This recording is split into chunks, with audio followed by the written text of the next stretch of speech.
அனைவருக்கும் வாழ்க வளமுடன். நான் ஜோதிடர் ஏஎல்பி அஸ்ட்ராலஜர் கவிதா ஓம்குமார். இன்னைக்கு ஜாதக ஆய்வுக்கு முன்னாடி பொதுவா ஒரு விஷயம் பார்த்துட்டு அப்புறம் ஒரு ஜாதக ஆய்வு பண்ண இருக்கிறோம். அது என்னன்னா, எல்லாருக்குமே ஒரு கனவு இருக்கும். நம்ம ஜாதகத்துல வீடு வாங்கக்கூடிய யோகம் இருக்கா அப்படின்ற கனவு எல்லாருக்குமே இருக்கும். இப்போ வீடு வாங்கணும்னா என்னென்ன மாதிரியான ஃபேக்டர்ஸ் நம்ம ஜாதகத்துல இருக்கணும் அப்படிங்கறத ஜென்ரலா நம்ம பாக்குறோம். எதுக்கு அதை சொல்றேன்னா, அதை வச்சு இந்த வீடியோ வச்சு நீங்களே உங்க ஜாதகத்துல வீடு வாங்கக்கூடிய பிராப்தம் இருக்காங்கிறத நீங்களே பார்த்து தெரிஞ்சுக்கலாம். அதுக்காக அதை முதல்ல சொல்லிடுறேன். பொதுவாவே வீடுனாலே 4ஆம் பாவகம் தான், சரிங்களா? சோ அப்போ ஒரு ஜாதகத்துல 4ஆம் பாவகம் அப்படிங்கிறது வீடை குறிக்கிறது. சரி, இப்ப வீடு வாங்கணும்னா வருமானம் வேணும். அப்போ 2ஆம் பாவகம், அப்ப 2ஆம் பாவகம் நல்லா இருக்கணும், சரிங்களா? வீடுங்கிறது 4ஆம் பாவகம். 4ஆம் பாவகம் அந்த ஜாதகத்துல நல்லா இருக்கணும். 4ஆம் அதிபதி நல்லா இருக்கணும். 4ஆம் வீட்டுல இருக்கக்கூடிய கிரகம் சுபருடைய தொடர்புல இல்ல சுபராகவே இருக்கிறது நல்லது.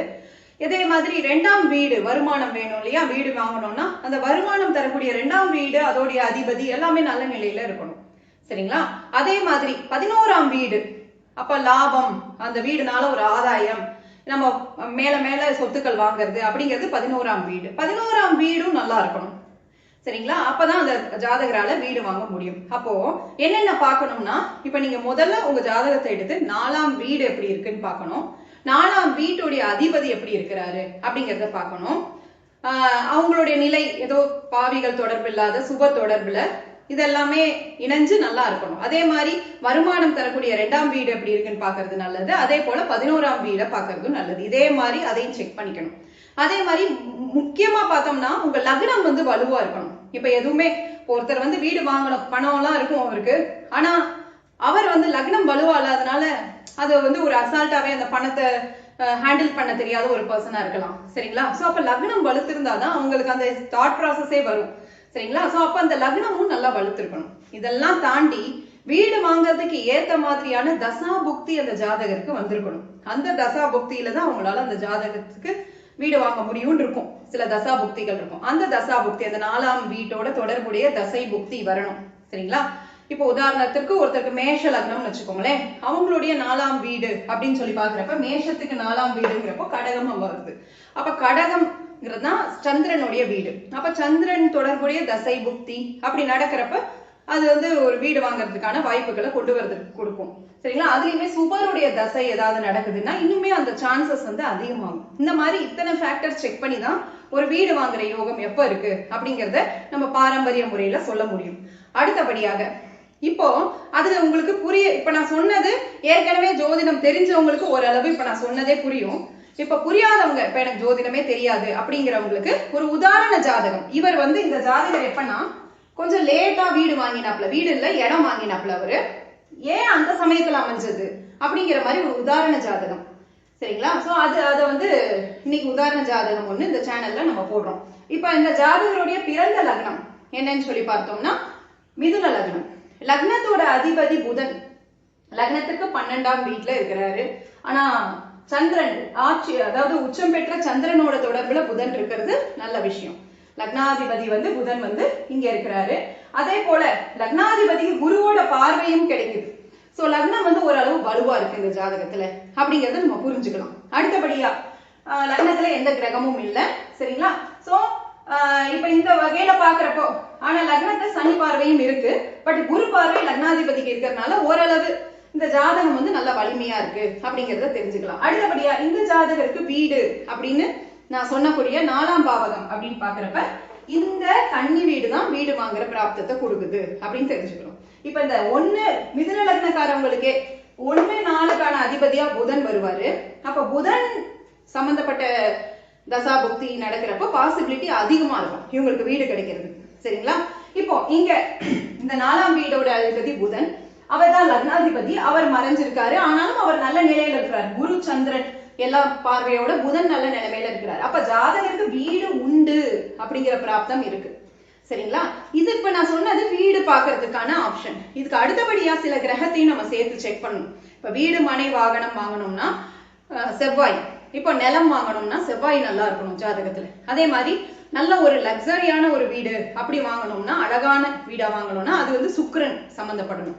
சோ செவ்வாய் சுக்கிரன் மற்றும் குரு இதெல்லாமே நல்லா இருந்தாலுமே சீக்கிரமா அந்த பிராப்தம் கிடைக்கும். அப்ப இந்த கிரகங்களையும் நம்ம ஒருத்தரும் பார்த்துக்கணும். அப்படி பாக்குறப்ப இந்த ஜாதகத்துல செவ்வாய் வந்து அவருடைய சொந்த வீடான மேஷத்திலே இருக்கிறாரு, செவ்வாய் நல்லா இருக்கிறாரு. அப்போ கண்டிப்பா நிலம் வாங்குறதுக்கான ஆப்ஷன்ஸ் இருக்கும். இந்த ஜாதகர் நிலம் தான் வாங்கி இருக்கிறாரு. அது வந்து செவ்வாய் நல்லா வலுத்து இருக்கிறதுனால அந்த சமயத்துல அவருக்கு நிலம் வாங்கக்கூடிய பிராப்தம் கிடைச்சது. சரிங்களா? சரி, இப்ப வந்து இதெல்லாம் இந்த கிரகங்கள்லாம் நம்ம பாத்துக்கணும்னு சொன்னேன். சுக்கிரனும் அதே வீட்டுலதான் இருக்கிறாரு. சுக்கிரன் ஓரளவு பரவாயில்ல. அதனாலதான் சுக்கிரனை விட செவ்வாய் நல்லா இருக்கிறதுனால வீடு வாங்காம நிலமா வாங்கினார் இந்த ஜாதகர். சரிங்களா? அதை அந்த ஆஸ்பெக்ட்ல நம்ம புரிஞ்சிருக்கணும். அடுத்தபடியாக இப்போ இவர் எப்ப வீடு வாங்கினாரு அப்படிங்கிற கோச்சாரத்தையும் நம்ம பார்க்கணும். எப்பவுமே எப்ப அமையுங்கிறத கோச்சாரம் தான் சொல்லும். அப்ப இந்த ஜாதகத்துக்கு எப்ப அமைஞ்சது அப்படிங்கறத நம்ம கோச்சாரத்துல பாக்குறோம். இவருக்கு குரு தசா, ராகு புக்தி, குரு அந்தரம், புதன் சூக்ஷமத்துல வீடு அமைஞ்சது அப்படின்னு நம்ம எடுத்துக்கலாம். சரிங்களா? அதாவது தசா புக்தி முதல்ல சொல்லிடுறேன், மன்னிக்கணும். இந்த இடத்துல இது தசா புக்தி, குரு தசா, ராகு புக்தி, குரு அந்தரம், புதன் சூக்ஷமத்துல நடந்தது.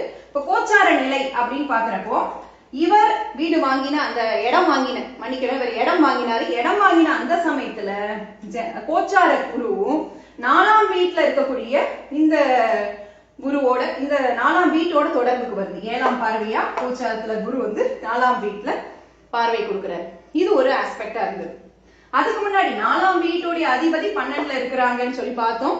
அவர் புதனா இருக்கிறாரு. கோச்சாரத்துல இவர் அந்த இடம் வாங்கின அந்த காலத்துல புதன் கோச்சார புதனும் இதே வீட்டுல இந்த புதனோட தொடர்புக்கு வராரு. இதுவும் ஒரு காரணியா மாறுது. அடுத்தபடியாக இவர் வாங்கினது நிலம். அப்போ இங்கேயுமே கோச்சாரத்திலுமே செவ்வாய் வலுவாக ஆட்சி பெற்று இருந்தார் அந்த நேரத்துல. அதுவும் ஒரு ஃபேக்டர் ஆச்சு. இவர் ஏன் அந்த நேரத்துல வீடு வாங்கினாருங்கிறதுக்கான காரணம் கோச்சாரத்திலே அதற்கான விடை கிடைச்சது. சோ கரெக்டா குரு தசா ராகு புக்தி ஏன் நடந்தது அப்படின்னு பாக்குறப்ப இந்த குரு இந்த ஜாதகத்திற்கு 7ஆம் 10ஆம் அதிபதியாக இருந்தாலும் 4ஆம் வீட்டுல இருக்கிறதுனால குரு தசையில ஒரு இடம் கிடைக்கிறது இவருக்கு ஆக்டிவேட் ஆச்சு. குரு தசை, ராகு புக்தி, குரு அந்தரம், புதன் சூக்ஷமம். கரெக்டா அந்த புதன் தொடரப்பதான். ஏன்னா இது 4ஆம் வீட்டோட அதிபதி புதன். அப்போ 4ஆம் வீட்டோட அதிபதி புதனுடைய சூக்ஷமம் நடக்கிற அன்னைக்குதான் இவருக்கு அந்த இடம் பதியக்கூடிய வாய்ப்பு கிடைச்சது அப்படின்னு நம்ம தெரிஞ்சுக்கலாம். இப்போ இதெல்லாமே வச்சு பாக்குறப்போ நமக்கு என்ன புரிய வருதுன்னா, அதாவது 4ஆம் பாவகம் வலுவா இருக்கணும். ஒரு வீடு கிடைக்கணும் இல்ல இடம் கிடைக்கணும்னா 4ஆம் வீடு நல்லா இருக்கணும். இடம் வேணும்னா செவ்வாய் நல்லா இருக்கணும். வீடு நல்ல ஒரு அழகான வீடு வேணும்னா சுக்கிரனும் நல்லா இருக்கணும். அடுத்தபடியாக இவங்க லக்னமும் நல்லா இருக்கணும். இதெல்லாம் நம்ம இப்போ வரைக்கும் தெரிஞ்சுக்கிட்டோம். இதெல்லாமே நல்லா இருந்தாலும் சரியான தசாபுக்தி வரப்பதான் அந்த அமைப்பு வருங்கிறத நம்ம புரிஞ்சுக்கிட்டோம்.